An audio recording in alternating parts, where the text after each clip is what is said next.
cantando, tocando. Hemos festejado el Día de la Madre, el Festival de Danzantes. Para todos los seguidores que nos han visto por redes sociales, un saludo cordial a mi nombre, presidente de la asociación, danzante, músico, violinista, cantante, con mucho cariño, con mucho respeto a todos los hermanos. Para el señor Justo Villarroel, sus hermanas lindas, Cari, Josefa, para el señor Oscar en la ciudad de España.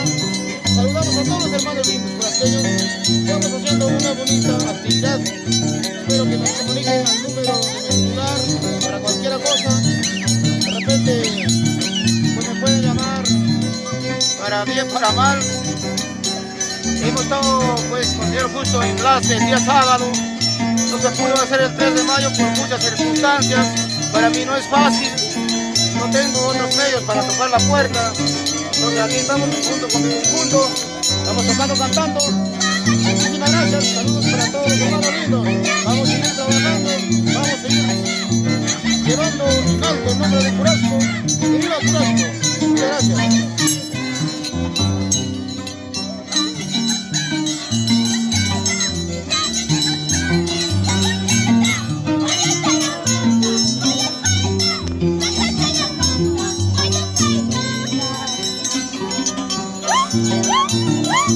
Woo!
ese aplauso para Matísimas Corazqueñas, ese aplauso.